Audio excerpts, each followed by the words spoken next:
بەڵێ بینەرانی زیادە عزیزی کەناڵی کوردستان 24 و پاسی یادگار سڵاوتان لەبێ خۆشحاڵم جارێکی دیکاتمەوە خزمەتتان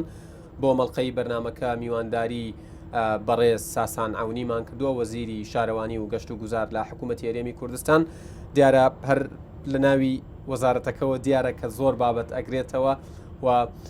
پەیوەستە بە تەواوی شار و ناوچە و دەڤەرەکانی هەرێمی کوردستانەوە و ئێوەش پرسیاری زۆرتان هەبوو، ئێمەش کۆمەڵێک پرسیاری دیکەمان حازر کردووە هەرکە بە شێوەیەک لە شێوەکان لە خەمەکانی ئێوە لە داواکاریەکانی ئێوە لە سەرنجەکانی ئێوەوە سەرچاوەیان گرتووە. لەگەڵ جەنابیان لەسەر کۆی ئەو بابەتانە ئەوەستین بەبێ ناوهێنانی هیچیان لە پێشەکی، چونکە دڵنیام زیاتر لەوەی مەبەستانە گوێتان لە من بێتانەوەی گوێتان لە جەنابی وەزیر بێ. کاک ساسان سڵاوتان لێبێ، سوپاس بۆم دەرفەتە. گەر لەو پرسیارەوە دەست پێ بکەین، ئێوە 4 مانگ و چەند ڕۆژێکە دەستان بە کارەکانتان کردووە. پێم خۆشە بزانم هەروەکو سەردێک وەکو باسکردنێک لەم 4 مانگە توانیتان چی بکەن و چەند پلانەکانتان جێبەجێ کردووە؟ سڵاو لە بەڕێستان و سڵاو لە بینەرانی خۆشەویستی کەناڵی کوردستان 24. سوپاس بۆ دەرفەتە کە تێیدا گفتوگۆ لەسەر کۆمەڵێک بابەت بکەین. معلومە وەزارەتی شارەوانی و گەشت و گوزار یەکێکە لە وەزارەتە هەرفراوان و گەورەکانی حکوومەتی هەرێمی کوردستان کە لە ڕێگەی 200 سەرۆکایەتی شارەوانی و بەڕێوەبەرایەتی شارەوانیەوە خزمەتی هەموو شار و شارۆچکە و شارەدیەکانی کوردستان دەکات. ڕۆژانە ژیانی ڕۆژانەی هاوڵاتیان پەیوەستە پەیوەنددارە بە کاروبارەکانی هەموو ئەو شارەوانیانە لە سەرجەم ئەو شوێنانە و کارمەندانی شارەوانیەکانمان ڕۆژانە لە خزمەتی هەموو خەڵکی کوردستاندان لە هەموو سێکتەرە جیاوازانەی کە پێویستە وەزارەتی شارەوانی کاری تێدا بکات. معلومە لەسەر پرسیارەکەی بەڕێزت 4 مانگ لەوانەیە ماوەکی زۆر نەبی بۆ هەڵسەنگاندنی کاروبارەکان. ئەوەیە بەنسبەت ئێمەوە سەرەتا شارەزان بووم بووە لە کارەکان و هەڵسەنگاندنی پرۆسەی بەڕێوەچوونی کاروباری ئیداری بووە، پێداهاتنەوە بووە بە پرۆژەکان و هەڵسەنگاندنی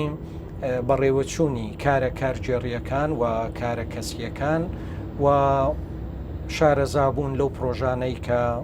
لە ژێر جێبەجێکردندان و درێژەیان هەیە، هەروەها دانانی پلان و بەرنامە بۆ 4 ساڵی ئایندا لەگەڵ هەموو وەزارەتەکانی تریکە ئێستا لەلایەن ئەنجومەنی وەزیرانە و چاوەڕێن کە پەسەند بکرێت بۆ ئەوەی ئێوە دەستکراوەتر. بەڵێ باشە. دیارە من لەم بەرنامەیە لەبەرەوەی پرسیارێکی زۆر هاتووە و منیش هەمە بواری ئەوەم نییە، ینی هیچ کات بە فیڕۆ بدەم و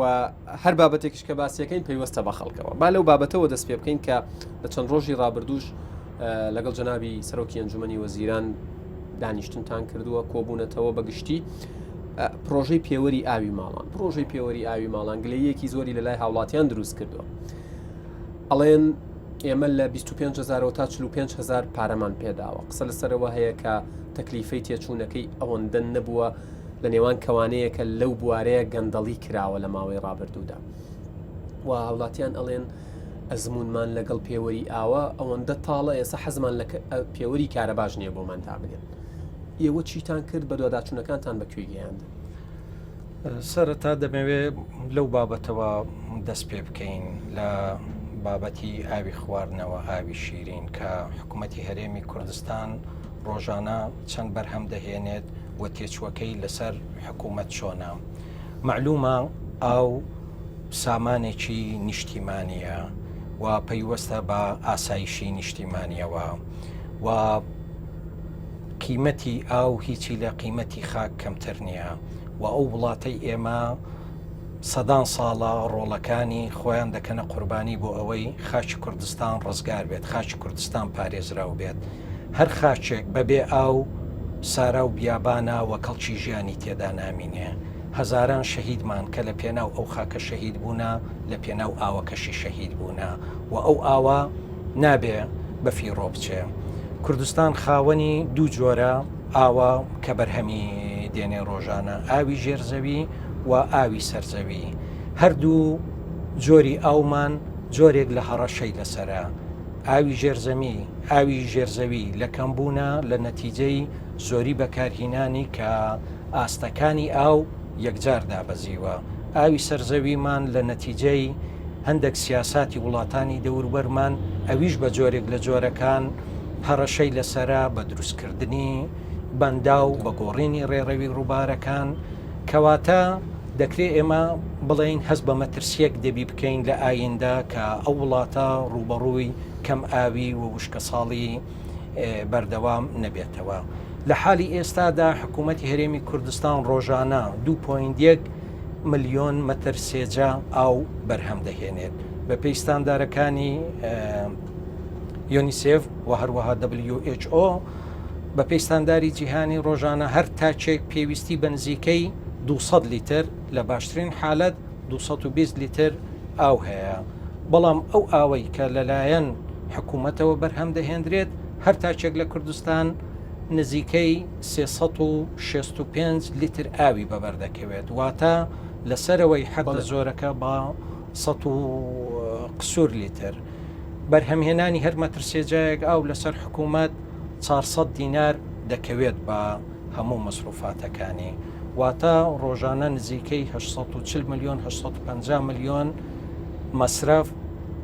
دەچێت کە ئەگەر بە معادلەیەک حسابی بکەین ڕۆژانە هەر هاوڵاتیەک زیاتر لە 165 لیتر لە پێویستی خۆی سەرف دەکات کە ئەوەش ڕێژەیەکی زۆرە و دەکرێت ئەو ڕێژەیە کەم ببێتەوە. پرسیارەکە لێرە ئەوەیە چۆن دەتوانین ئەو ڕێژەیە کەم بکەینەوە. خۆشتان ئاماژەتان بەوەدا بوو کە بایی 40 مێگاوات کارەباش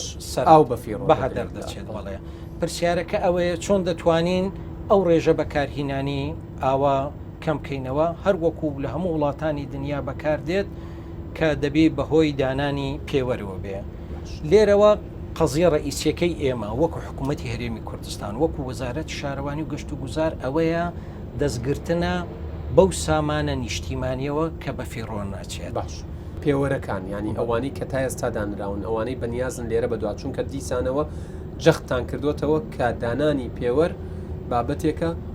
گفتوگۆی لەسەر ناکرێت و دەبێت دابنرێت و ئەوانەشی کە دانراون هەر کێشەیەکانەیە بێت چارەسەر بکرێت. ئەم پێوەرانە یعنی ئەوە حتمما گلەی هاوڵاتیانتان پێگەیشتۆتەوە لەسەری هەم لەسەر نرخەکەی هەم لەسەر شێوازی کارکردنەکەی. ئێستا ئەوانە چارەسەر بوون بەپێی ئەو داتایانەی کە لە بەردەستی وەزارەتی ئێمەیە بەشەکی زۆر پێوەرەکان بە ئاسایی کاری خۆیان دەکەن و بەشەکیش لە پێوەرەکان دیارە هاوڵاتیان گلەیان لێ هەیە و حەقی خۆیانە و پێویستی بە بەدوادا چوون هەیە. بۆ ئەو مەبەستە هەم لیژنەی پەرلەمانی کە کاریان بە پێداهاتنەوەیە لیژنەکانی چاودێری و هەروەها فەرمانگەکانی خۆشمان لە فەرمانگەکانی ئەو لە هەموو شار و شارۆچکەکان بە دوواداچوونی ئەو گلەیانیان کردووە و ڕۆژانە ئەوەی کە من خۆم چوویم معایشەی ڕۆژانم لەگەڵ چەند دایرەیەکی ئاو کردیان کە خەڵک دێنگلەیان لە مەوزوعی پێوەریان هەیە یاخود خوێندنەوەکی زیاد لە پێویستی بۆ کراوە مراجعە دەکەن و کێشەکانیان چارەسەر دەکرێت. هیچ بابەتێکی یاسایی تەکنیکی ئیداری غەڵەت لە خوێندنەوەی پێوەر مەجای وی تێدا هەیە چارەسەر بکرێت، بەڵام ئەوەی کە مەجای چارەسەری تێدانە بە فیڕۆدانی ئاو و بە هەدەردانی ئو سامانە نیشتیمانی. چی بەنسبەت نرخەکانیانەوە ئەو نرخەی کە دانراوە بە پێ بەدواداچوونیەوە نرخێکی گونجاوە بۆ پێوەرەکان کڕینی پێوەرەکان تێدەیکڕن بۆ یەکەم جار سەرەتا لە ساڵی 2015 هەتا ساڵی 2017 گرێبەز لەگەڵ چەند کۆمپانیایەک دیارە پێشووکرایە و ئەو پێوەرانیان هینایە. لە ساڵی 2017ەوە هەتا ئێستا بازار ئازادە بە پێی ستاندەرێک کە لەلایەن بەڕێوەبەرایەتی گشتی ئاو و ئاوەڕۆ دانراوە کۆمپانیەکان ئازادن لە هێنانی پێوەر، هاوڵاتی ئازادە چ جۆرێک پێوەر دەکرێت بۆ مەرجەی کە ئەو ماسەفاتەی تێدا بێت کە مەقبولە لەلایەن فەرمانگەکانی ئاو. یەک پرسیار پێم خۆشە وەڵام بۆ بینەران بوو بابەتە شوەر بگرینەوە ئەوەی بۆ من هاتۆ بەنامە ئەڵێت هەم حکوومەت پارەی ئاوم لێ وەردەگرێت هەم کۆمپانیاکەش نەخێر تەنها جێتی حکومی بۆی هەیە بگرێت. حکوومەت عقدی لەگەڵ کۆمپانیایە کردووە بۆ کۆکردنەوەی داهاتی ئاو باشە بە پێی عقدێک مقابل بەشێک لەو داهاتە کە لە بۆ کۆمپانیاکە دەچێت و پارەکە بەڵام تەنها لە یەک لایەنەوە ئەبێت بچنە لای هاوڵاتیان هەر یەک لایەنە باشە پارەکە دەگەڕێتەوە خەزێنەی حکوومەت دەچێتە وەزارەتی دارایی. باشە بابەتێکی دیکە هەیە سەبارەت بە ڕۆتینە دیارە جەنابی سەرۆکی حکوومەتیش لە کارنامەکەی ئاماژەی بەوەدا بوو کە ڕۆتینات و دواخستنی ئیشوکاری هاوڵاتیەکی یاسایی بە یاخودۆ بەرهێنەر و بازرگانێک بێت ئەبێ وردە وردە کۆتایی پێبێت. ئێوە لای خۆتانەوە چ بە نسبەت خۆتانەوە چ بە نسبەت فەرمانگەکانتانەوە چ بە نسبەت شارەوانی جیاوازەکانی هەر لە گەرمیانەوە تاگاتە زاخۆ تا چ نەتوانیتان ئەم بابەتە چارەسەر بکەن چکە لە ڕابردوو گلەیەکی زۆر هەبوو کە ڕۆتیناتێکی زۆر ئەکرێ تا ڕادەی کە ئەو کەسەی هاتووە بۆ کارەکە تەمەنای کردو هەر نەهات بە. بە تاکید ڕێنماییەکانی جەنابی سەرۆکی حکوومەت بە تەواوی لە هەموو فەرمانگەکانمان جێبەجێکراوە و سەرەتای کەمکردنەوەی ڕۆتینیات لە دەوامی فەرمانبەرانەوە دەستی پێکردیە کە سەعات 8 لە هەموو فەرمانگەکانمان ساتی دەستپێکردنی دەوامکردنە هەتا کاتژمێر 3 و لەو ماوەیە کاروباری هاوڵاتیان بە باشی بەڕێوە دەچێت و بەردەوام وەزیرە بەڕێزەکان و لەگەڵ ئێمەش بەڕێوەبەرە گشتیەکان و بەڕێوەبەری فەرمانگەکان بەردەوام تەوجیهات دەدەنە فەرمانبەرەکانیان کە کاری هاوڵاتیان بەو پەڕی باشی بەکار ئاسانی بە لە خۆبوردووی بەڕێ بکەن و هەرگلەی یەکیش کە لەلایەن هاوڵاتیانەوە پێمان بگات سەبارەت بە عەرقەلە خستن یاخود گلەییکردن لە ڕایینەکردنی مامڵەکەی وەکو پێویست بە دوواداچوون دەکەین و میکانیزمێکتان بۆ داناوە بۆی دەنگی هاوڵاتی بە ئێوە بگا ڕاستەوخۆ بەبێ فلتەر و ینی دەستی دووە مووسێ. بەڵێ تەلەفۆنی کۆڵسنتەرێکمان کردوتەوە لە وەزارەت کە لەسەر لاپەڕەکانی سوۆسیال میدیا ژمارەکەی بەردەوام لە بەردەستا و وەڵام دەدرێتەوە ئەو هاوڵاتیانەی کە پەیوەندی دەکەن ناو ژمارەی تەلەفۆن و گلەیەکەی دەنووسرێ و لیژنێکی تایبەتمەندمان هەیە کە بە دوواداچوون دەکات بێزگالەوە هەر لە دیوانی وەزارەت لیژنێکی بە دوواداچوونی کاروباری هاوڵاتیانمان هەیە لە هەر شوێ پێویست بی بە دوواداچوون دەکەن بەڕێوەبەرایەتی پشکنینمان هەیە لە ناو دیوانی وەزارەت کە ئەویش جۆرێک لە ئەرچی کۆنتترۆلکردنی ئەو بابەتانەیە بێزگەلەوەی لە سوۆسیال میدیاش ژمارەی تەلەفۆنی هەموو وەزیرەکان بڵاوکرایەوە ئێوە جوابی هەمووان دەدەنەوە ئیتر ڕۆژانە لەوانەیە لە نێوان 6 هەتا 100 ئەو هێڵی پەیوەندیمانەوە جەنابی وەزیر ئەو هێڵی کە داتان ناوە هێڵێکی گەرمە ئەوەی وتت لە پێیجی خۆشمان بڵاومان بەڵێ بەردەوام لە سعات 8 بەیانی هەتا سعات 3 وەڕۆیە فەرمانبەری تایبەت و تیمی تایبەت هەیە کە کەواتار کەس کێشەیەکی هەبوو با بۆی بینەرانی شاگەدار بنەتوانن مراجعی پەیجی وەزارەتی شارەوانی و گەشت و گوزار بکەن ژمارەکە بزن و دواتر من خۆشم لە پەیجی خۆمەوە بڵاویەکەمەوە بۆیە و بۆی بە ئاسانی بتوانین ڕاگەیاندنی ڕۆڵمان هەبێت لە ڕێگریکردن لەو ڕۆتیناتی کە لە ڕابردوو هەبووە. بابەتێک کە بەلای منەوە گرنگە قسەی لەسەر بکەین پەیوەندی ئێوەیە بە شار و ناوچەکانی هەرێمی کوردستانەوە دیسانەوەی لەمەوە هەر لە گەرمیانەوە تا ئەگاتە دەڤەری بادینان و زاخۆ ئێوە چۆنم پەیوەندیەتان ڕێخستوتەوە و خۆتان بە شخصی بەنیازن سەردانی تەواوی ناوچەکانی کوردستان کەن بۆی لە نزیکەوە لە دەستی یەک بزانن چیە گوزارێت. بەتاکید ئێمە لە هەموو شار و شارۆچکەکانی کوردستان بەڕێوەبەرایەتی گشتی بەڕێوەبەرایەتی و هۆبەی هەموو دائیرەکانی وەزارەتی شارەوانی و گەشت و گوزار هەیە فەرمانگەکانی ئەو فەرمانگەکانی ئاو ئاوەڕۆ شارەوانیەکان و هەروەها لەو شوێنانەی کە پێویست بێ دائیرەی گەشت و گوزار و دائیرە یاخود شعبەی شوێنەواریش ئەوانە ڕۆژانە لە ڕێگای نووسراوی و نووسرا و راپۆرتەکانیان وەزانینی کێشەکانیان و هەروەها بەواستەی پەیوەندی تەلەفۆنی بەردەوام ئەو ئاگالێکبوونەمان هەندێک جار هاوڵاتیان ئەڵێن خەلل لە فەرمانگەکە هەیە کە نوێنەری ئێوەیە لەوێ و نوێنەری هاوڵاتیانی شەلایەوە. بڵێ دەکرێت کەم و کوڕی لە شوێنێک لە فەرمانبەرێک لە فەرمانگەیەک لە بەڕێوەبەرێک لە جێگری بەڕێوەبەرێک واریدا بەڵام چارەسەریشی ئاساییە و ڕێنمایی پێدانمان بەردەوامە لە بۆ هەموو فەرمانبەرەکانمان لە هەموو ئاستەکانی کارگێڕی کە لە خزمەتی هاوڵاتیان دابن و خزمەتی زیاتر پێشکەش بە هاوڵاتیان بکەن و بەتاکید بەشێکی بەرنامەی کارکردنیشمان سەردانکردنی فەرمانگەکانمانە لە هەموو پارێزگاکان لە نزیکەوە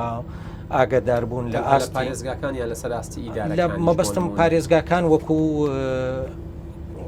ینی وەکو کۆ وردبوونەوەشی بە تاکید تێدا دەبێن و سەردانکردنی ئەو پرۆژانەی کە لەو شوێنانە لە ژێر جێبەجێکردندان و ئاگداربوون لە ئاستی جێبەجێکردنی ئەو پرۆژانە. باشە لێرەوە کاتێکی باشە بۆی من پرسیارێکی دیکە بکەم سەبارەت بە گۆڕانکاری لە پۆستە ئیداریەکان بۆ نمونە لە ماوەی ڕابردوو کە بەڕێز سەرۆکی شارەوانی هەولێر نامی دەست لە کارکێشانەوەی ئاڕاستەی یاخود ڕادستی ئێوە کرد ئاماژەتان بەوە دابوو کە ئەمە لە چوارچێوەی گۆڕانکاریەکانی حکوومەتی هەرێمی کوردستاندایە. پرسیارەکەی من بە دیاریکراوی ئەوەیە گۆڕانکاریەکان تەواوی کوردستان ئەگرێتەوە یان تەنها هەولێر ئەگرێتەوە و لایەنی دومی پرسیارەکەم ئەوەیە هەندێک بەرپرس هەن بە گەندەڵی بە خراپ بەکارهێنانی دەسەڵات بەلانەکردنەوە لە هاوڵاتیان و ئستیغلالکردنی کورسیەکانیان تۆمەتبار دەکرێن ئەمانەیەوە چۆن لای لێ دەکەنەوە.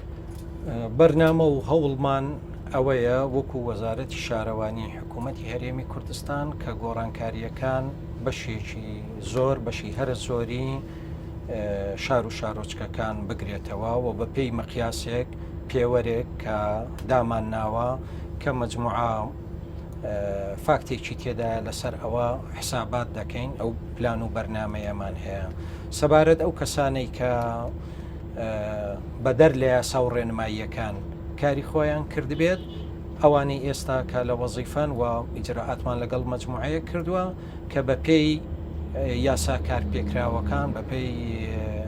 یاسا و ڕێنماییەکان لیژنەی لێکۆڵینەوەیان لەسەردانراوە ئەگەر بێت و گوناهبار دەرچوو بێت ڕێکاری یاسایی و ڕێکاری ئیداری پێویستی لەلایەن دەستگا تایبەتمەندەکانەوە لەگەڵ دەکرێت. چی بە نسبەت ئەوانەی لە ئێستادا لە وەزیفەنین چونکە بابەتێکی دیکە ئەوەندەی ئێمە بە دووەداچوونمان بۆ کردووە بۆ من لە سەرەتای 2000ەکان لە کۆتایی نەوەتەکان لە ناوچە جیاوازەکانی کوردستان خراپ دەسەڵات خراپ بەکارهێنراوە لەلایەن بۆ نمونە سەرۆکێکی شارەوانیەوە و بەڵگەشی لەسرە و تا ئێستاش وەکو بەرزەکی بانان بۆی دەرچوە و بۆشی چۆتە سەر ئەوە پێم وابێ کاری داواکاری گشتی وەوان دەستەی نەزاها و لیژنە پەرلەمانیەکانن کاویش ڕێکاری یاسایی هەیە بۆ لێپێچینەوە لەوە. باشە جەنابتان وەکو وەزیری شارەوانی و گەشت و گوزاریەکێک لەو بابەتانەی کە ڕەنگە سەریەشەی زۆری بۆ دروست کرد بێتن و لێرە بە دواش بۆتان دروست بکات دابشکردنی زەویە بەنایاسایی چ لە ڕێگەی مەحسوبیەت و منسوبیەتەوە بێ چ ئەو زەویانە بێ کە بوون بە ئەمری واقع و ماوەی ڕابردوو باس لەوە کرا کە تاپۆ بکرێن و دواتر پێم وابێت لە ئێستادا وەستاوە ئەو زەویانەی بەنایاسایی دابشکراون و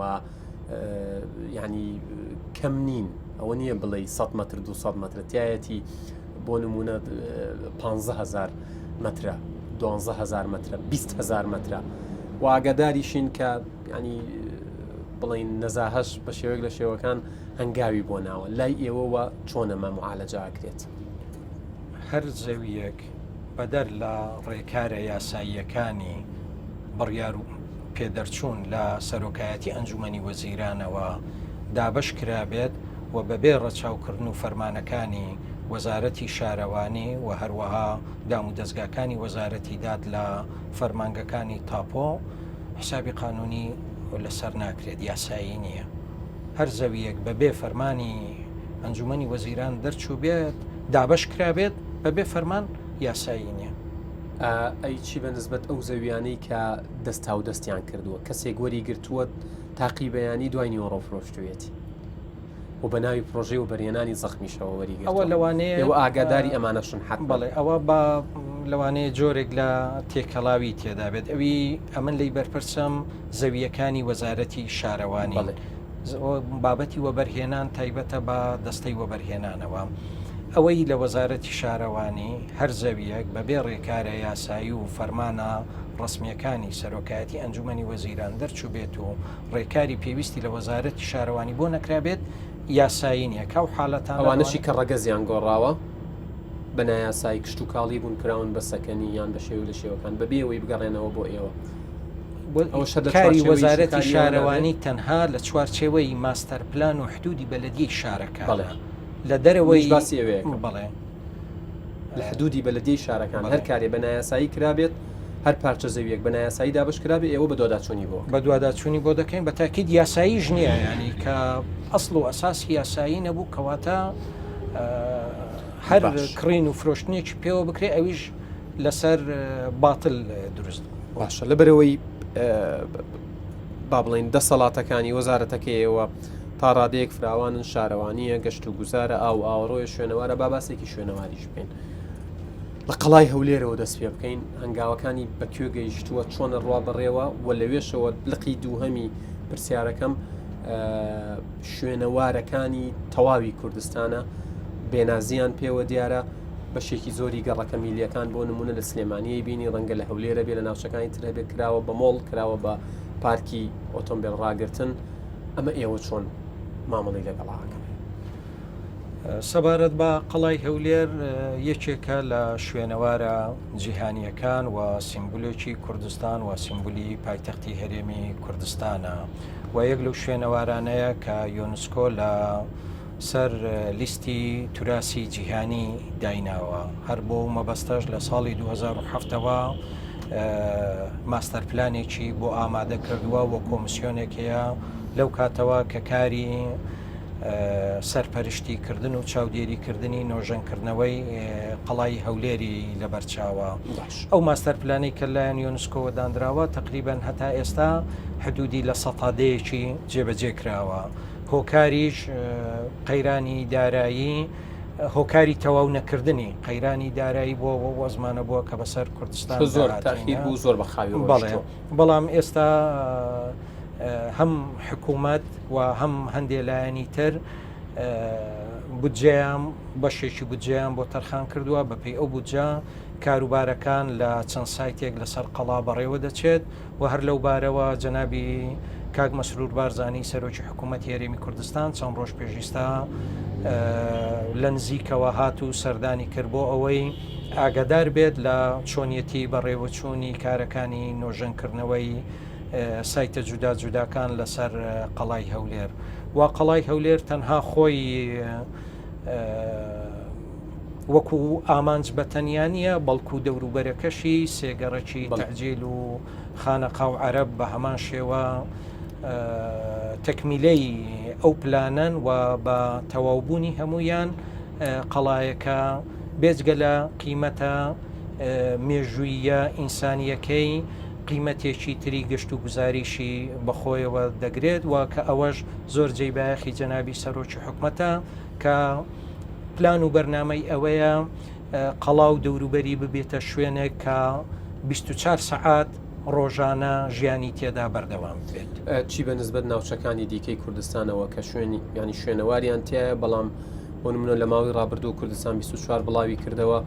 کە بۆ نمونە لە دەربەندی خان ئەشکەوتمان هەیە وێران کراوە بۆ نمونە لە سلێمانی ئەشکەوت هەیە ئەوەندەی یادگاری بە عەرەبی و بە کوردی لەسەر نووسراوە دیوارەکان ینی ئینسان هەر ناتوانێت سەر بکە بە ئەشکەوتەکەی ئەوەندە بۆنی ناخۆش دێ بەرەو ڕووی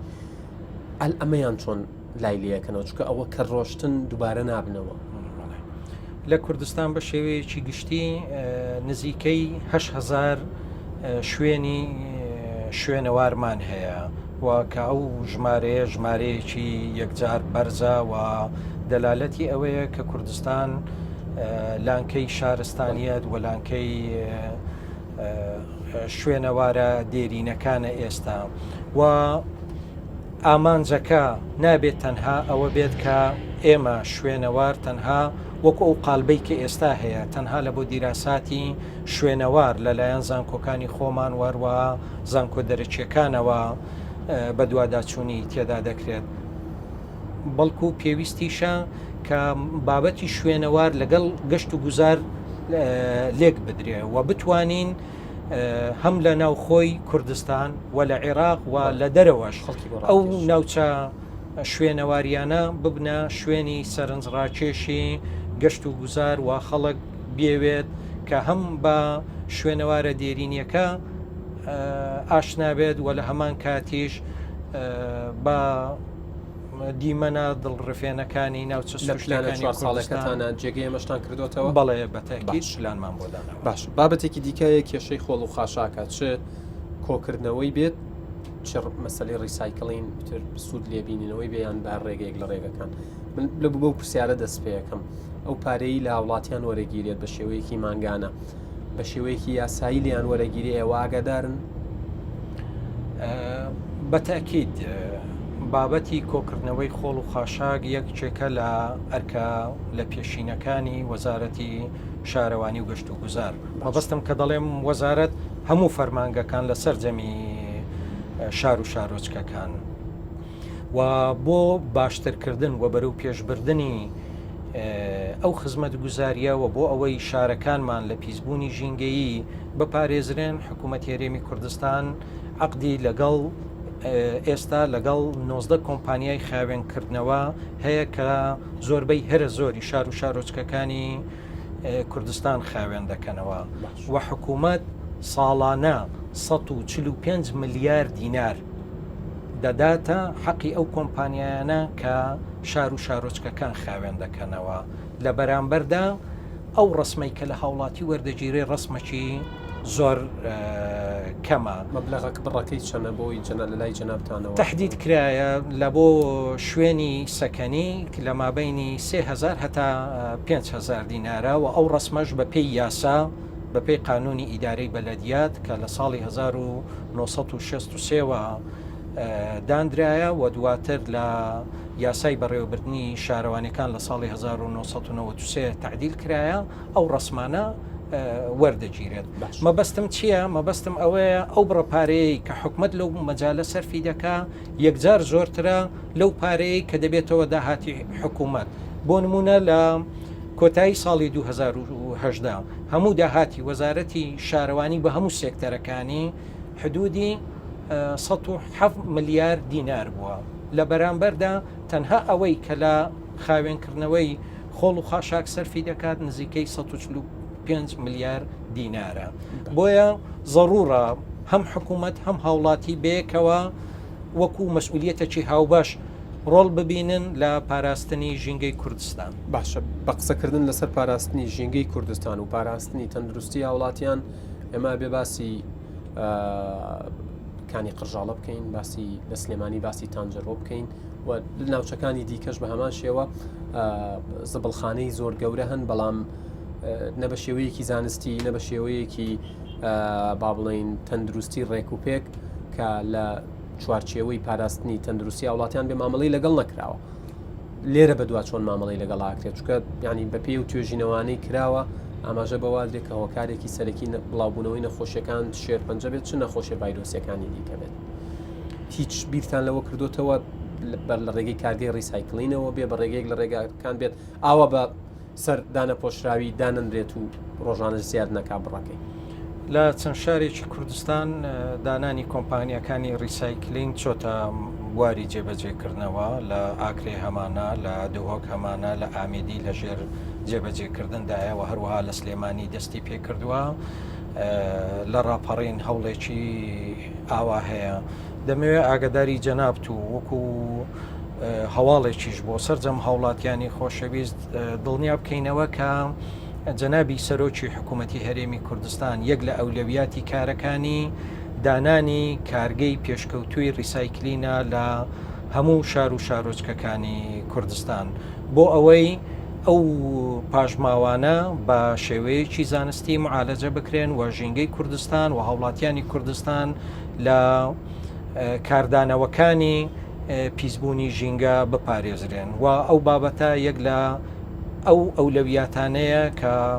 لە پلانی کاری 4 ساڵەی وەزارەتی شارەوانی و گەشت و گوزاردامان ناوە ئینشاءڵڵا ئەگەر ئیمکانیاتی مادی هەبی ئەوە جێبەجێی دەکەین و هەر لەو مەجالەش لە مەجای پێگەیاندنی سەرچاوەی مرۆیی ئەندازیارەکانمان خەڵکی باشمان هەیە کە پسپۆری و شارەزایی لە مەجای ڕیسایکلین و معالەجەکردنی زبڵ و پاشماوە و خاشاک پەیدا کردووە و هەوڵ دەدەین ئەو توانایانەش زیاتر بەرەو پێش بین. باشە بابەتێکی دیکە کە بێ پرسیاری لەسەر بکەم بۆ نمونە ئەگەر دەمی هاوڵاتیانی پارێزگای دهۆک سلێمانی هەڵەبجە بکەیتەوە ئەڵێن لە چاو هەولێرە خزمەتێکی ئەوتۆ نەکراوین و ئەوان واڵێن کە فەرق و ناحەقی و جیاوازیان بەرامبەر کراوە چکە گەشەی هەولێر پایتەختی کوردستانە لاریمان لەوە نییە لە چاو دهۆک لە چاو سلێمانی لە چاو ئەو پارێزگا تازایی هەڵەبجە فەرقێکی زۆری هەیە. ئێوە چۆن عەدالەت دەپارێزن بەنسبەت وەزارەتەکەی خۆتانەوە لە خزمەت گوزاریەکان و پێشکەشکردنی خزمەت بێگومان؟ هەموو شار و شارۆچکەکانی کوردستان لەلایەن نەک تەنها وەزارەتی شارەوانیەوە لەلایەن هەموو وەزارەتەکانی حکوومەتی هەرێمی کوردستانەوە پێم وایە بە یەک چاو تەمەشا دەکرێت و ئەوە سیاسەتی حکوومەتی هەرێمی کوردستانە. چەند هەولێر ئازیزە سلەیمانی ئەوەندە ئازیزە دووەک و زاخۆ و ڕانیە و گەرمیان و هەمووی بە یەک چاو تەمەشا دەکرێت. دیارە مەجموعە فاکتێک هەبوونە بۆ ئەوەی هەولێر زیاتر پرۆژەی تێدا بێت لەوانەیە بە حکمی ئەوەی پایتەختی هەرێمی کوردستان بووە پرۆژەکانی وەبەرهێنان و خەڵکی وەبەرهێنەر چ بیانی چناوخۆ ویست بێتیان لە هەولێر پرۆژەکانیان جێبەجێ بکەن ئەوە لەوانەیە ئەو فاکتەرە بێت. بەڵام باسکردن لەوەی کە حکوومەت جیاکاری لە نێو شارەکان بکە بەدڵنیاییەوە شتیوانە هەموو شارەکان لە بۆ حکوومەت هێرێمی کوردستان یەک سیاسەتیان هەیە و بەپێی یەک بەرنامە بەڕێوە دەچێت. باشە بابەتێکی دیکە کە خەمی هاوڵاتیانە لە تەواوی کوردستان بابەتی زەویە بێت تاپۆکانە و هەر لە چوارچێوەی ئەو پرسیارەیە وەڵامی زەویە کارتەکانیشم بۆ بیتەوە کە وڵاتیان پرسیاریان لەسەر نردووتیان بزان جنابی وەزیر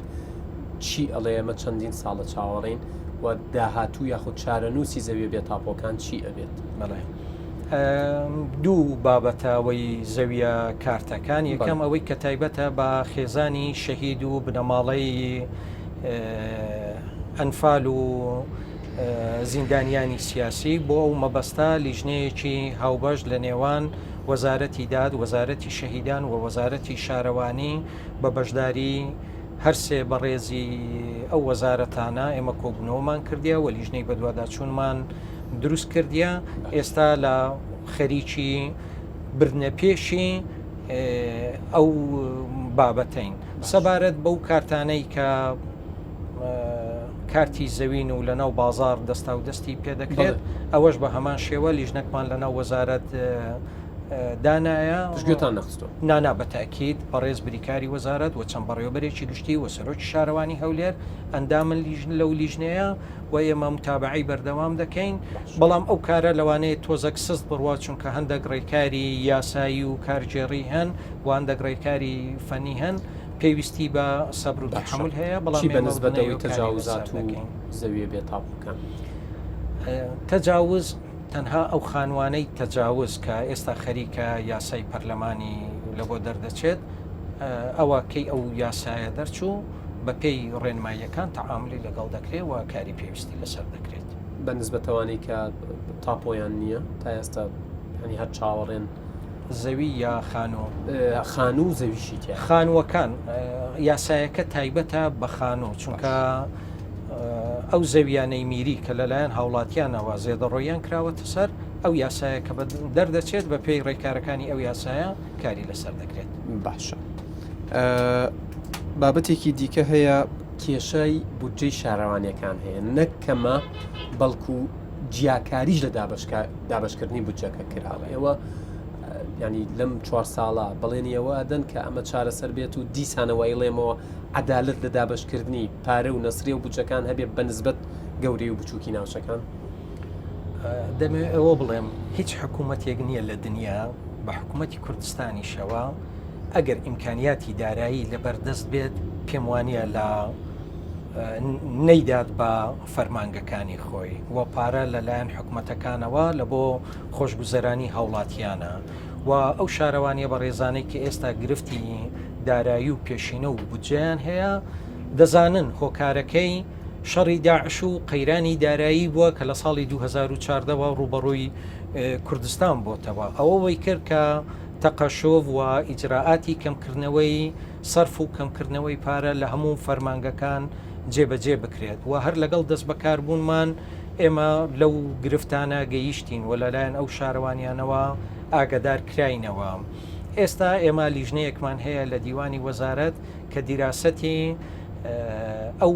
پێشینەی ئەو شارەوانیانە دەکات پارێزگا و بە پێی مجموعە فاکتەرێک هەڵسەنگاندنی لە بۆ دەکا فراوانی سنووری جوگرافی ژمارەی دانیشتوانی ئەو شوێنەوە بەراوردێکیشی دەکات لەگەڵ یەکتری و دواتر هەندێک ڕئیمان دەبێت هەوڵ دەدەین لەگەڵ وەزارەتی دارایی چارەسەری ئەو بابەتە بکەین. زۆر باشە من کاتەکەم لە ناو پاس کۆتایی هات ئەچین لە ناو لەبەرەوەی وەزارەتی شارەوانی و گەشت و گوزارن لە ناو یەکێک لە باخچەکانی پایتەخت ئەو بەشەی بەرنامەکە کەماوە تەواوی.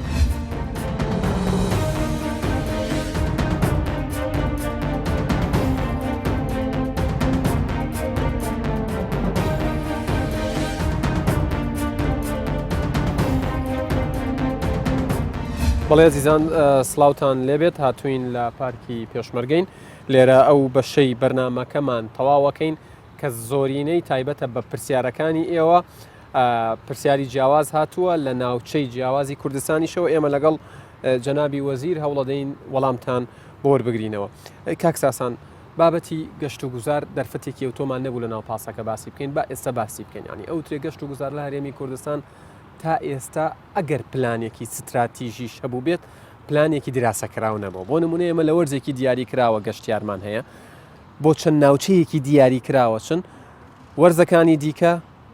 کەسێکی ئەوتۆ سەردان ناکە و ناوچەکانی دیکە هەرچەنە ناوچەی زۆر زۆر باش و خۆشیشن بەڵام سەردانی ناکرێت. بابەتی گەشت و گوزار و ئەوەی دەتوانین ناوی لێ بنین پیشەسازی گەشت و گوزار یا و بەرهێنانی زۆر لە گەشت و گوزار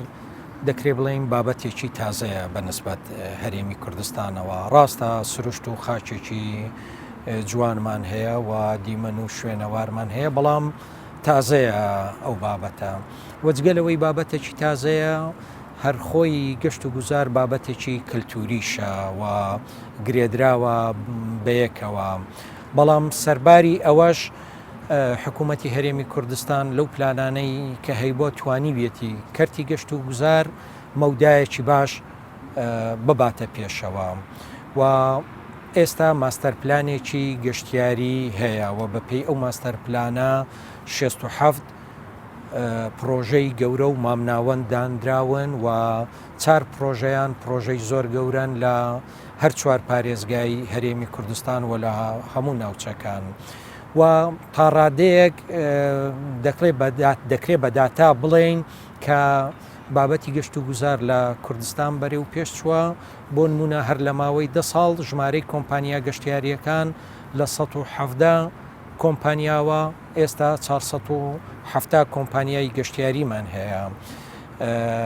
بڕی وەبەرهێنان لە پرۆژە گەشتیاریەکان سێەم پرۆژەیە لە کۆی پرۆژەکانی وەبەرهێنان لە دوای وەبەرهێنان لە کەرتی نیشتەجێبوون و لە دوای وەبەرهێنان لە کەرتی پیشەسازی کە بە کۆی ئەو مەبلەغی تێدا سەرفکرایە نزیکەی 6.6 میلیارد دلاری تێدا سەرفکرایە بەڵام ئەوە مانای ئەوە نییە کە تموحی زۆرترمان نەبی و هەوڵی زۆرتر نەبی بە تاکید ئەگەر پرۆژەکانی ژێرخان بە تایبەتی شەقامی پانوبەرین لە بۆ هەموو ناوچەکانی کوردستان بچێت ئەوە ئەو کاتاوە بەرهێنان لە کەرتی گەشت و گوزار ئاسانتر دەبێ و باشتری دەچێتە پێشەوە. باشە بەنسبەت پرسیاری هاوڵاتیانەوە ینی لە کەلارەوە دوو پرسیار ئاراستەی جەنابەت کراوە یەکێکیانەوەی ئەڵێ ئێمە 10 ساڵە کێشەی تاپۆمان هەیە پێویستیمان بە ئەمری تازەکردنەوەی هەیە تازەکردنەوە هەیە لە وەزارەتی شارەوانی ژمارەی ئەو خانوانە 300 خانووە بە فەرمی وەرگیراون ڕێک وەکو خۆی خوێنمەوە ئەمانە کێشەیان چییە بۆچی بۆیان جێبەجێ بمبورە ینی کۆمەڵێک بابەت هەیە لە ئاستی فەرمانگەکان ئەبێت چارەسەر بکرێن لە ئاستی پارێزگاکان لە ئاستی خایمخامیەتەکان ئەبێت چارەسەر بەڵام کە چارەسەر ناکرێن وڵاتیان هانا بۆ جەنابتانەیەن یانەی وەڵامێکیان لایەوە دەست بکەوێتەوە. ئەگەرەوە پەیوەستبی بە وەزارەتی شارەوانیەوە چونکە بابەتی تاپۆکردن پەیوەستە لە نێوان وەزارەتی شارەوانی و وەزارەتی دادەوە و ئەوەی من تێیگەیشتم ئەگەر بابەت فەرمانی نوێکردنەوە بێ عادەتەن ئەوە ڕێنماییە کە لە سەرۆکایەتی ئەنجومەنی وەزیران هەر فەرمانێک دەردەچی ماوەی 3 ساڵ کاری پێدەکرێت دوای ئەو 3 ساڵە پێویستی بە نوێکردنەوەی فەرمان دەبێت هەتاکو وەزارەتی شارەوانی و وەزارەتی داد فەرمانگەی تاپۆ بتوانن ڕێکاری یاسایی پێجێبەجێ باشە نامەیەکی دیکاڵە ئێمە کۆمەڵێک خۆبەخشین لە دائیرەی یاخود لە بەڕێوەبەرایەتی ئاوی دەوروبەری گەرمیان بەشی کۆنتترۆلی جۆری ماوەی 2 ساڵە ئیش ئەەکەین تەنها ئێمە ئیش و کارەکان بەڕێەکەین واتە جێگەی هیچ کارمەندێکمان نەگرتووە بەڕێوەبەرایەتەکەش خۆی بۆ خۆی تازەیە فەرمانبەری نییە ئایا وەزیر هیچ پلانێکی هەیە ئیشێک بۆ ئێمەی خۆ بەخش بکات و هەر لەوێ وەڵامی ئەوشم بیتەوە داهاتووی فەرمانبەرانی گرێبەست کە بەشێکی زۆر باشی لە وەزارەتەکەی ئێوەن چی ئەبێت ئەبن بە فەرمی ئەبن بە هەمیشەی بە دڵنیاییەوە حکوومەتی هەرێمی کوردستان و شخصی جەنابی سەرۆکی حکوومەت لە غەمی هەموو گەنجانی کوردستانە و حکوومەت دەیەوێت ئەو گەنجانەی کە خوێندن تەواو دەکەن هەلی کاریان بۆ دابین بکرێت ئەو هەلی کارە مەرج نییە لە فەرمانگەکانی حکوومەت بێ هەلی کار کەرتی تایبەتیش دەتوانێت ڕەخسێنێ و ئەو بەرنامە هەیە و سەبارەت بەو بەڕێزانەی کە خۆبەخش کار دەکەن ئێمە سپاسیان دەکەین و دەستیان دەکوشین چاویان ماز دەکەین کە ئەو هەستا لە خۆبوردوویەیان هەیە بەبێ بەرامبەر وڵی هەموو کارەکانی جێکە ئێمە کارێک دەکا دەستخۆشی لەوان و لە هەموو خۆبەخشەکانی تر دەکەم ئەو بابەتەش پەیوەستە بە تێپەڕاندنی کوردستان لە قەیرانی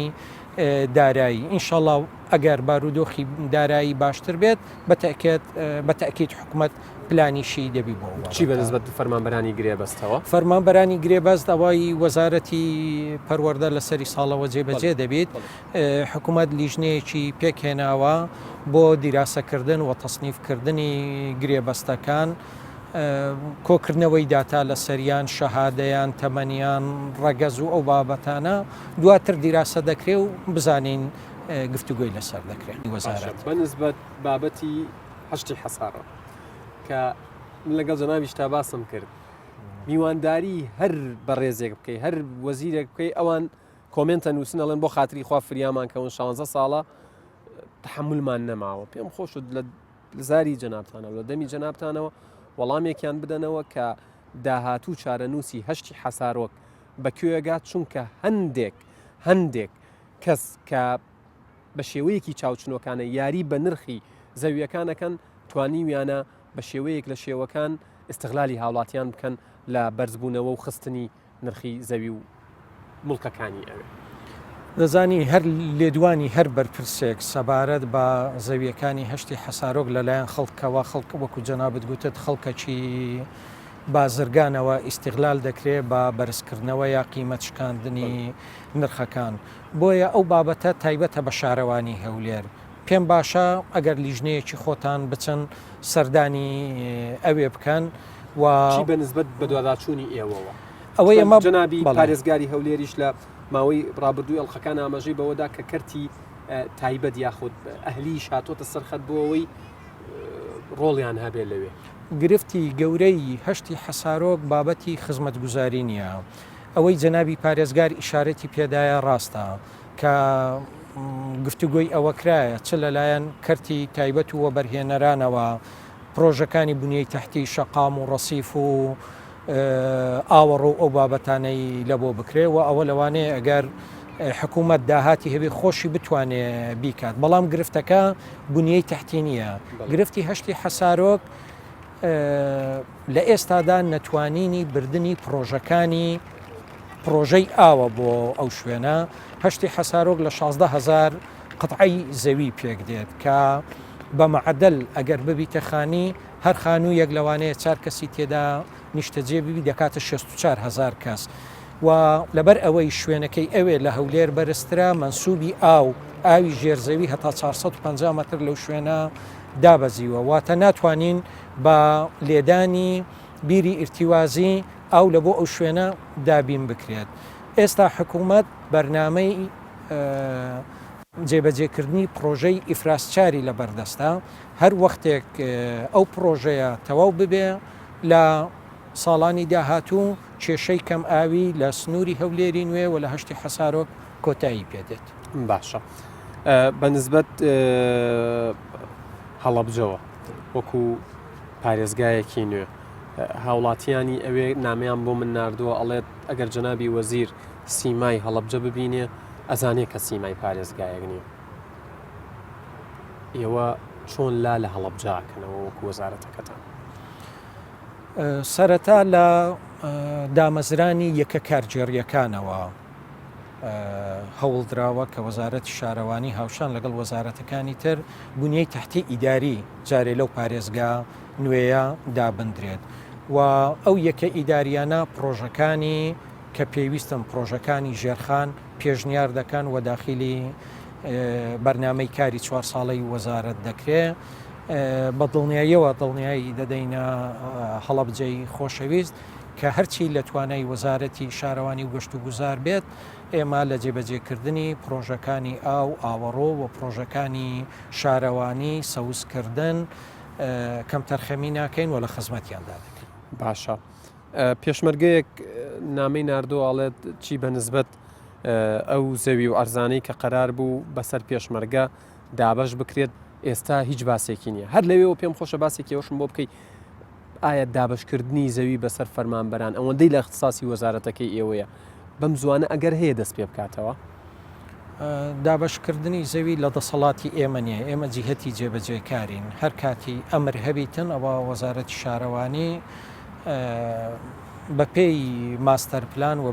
بەپێی ئەو شوێنانەی کە ئیفراس کراون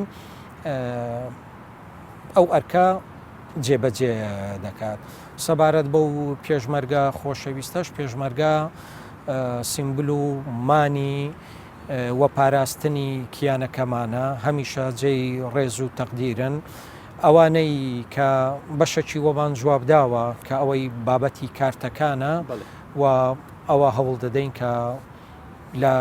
مەودای دیاریکراوی خۆی جێبەجێ بکەین.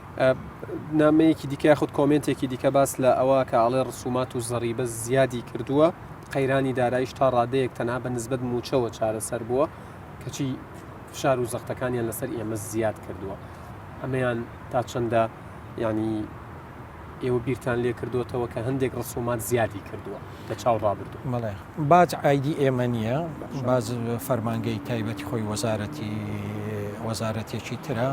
بەشێکی ڕسومات کە وەردەگیرێ ئایدی شارەوانیە بە پێی یاسا و ڕێنمایی وەردەگیرێت لەوانەیە هەندێک جار لەلایەن هاوڵاتیانەوە بە مقدارێکی بەرز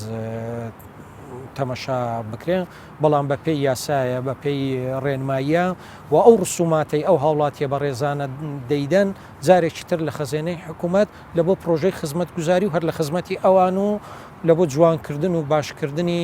شارەکانمان بەکار دەکرێت ئەو ڕسوماتی لە جێگەیەکی دیاریکرا وەردەگیرێت لە هەمان جێگە خەرج بکرێتەوە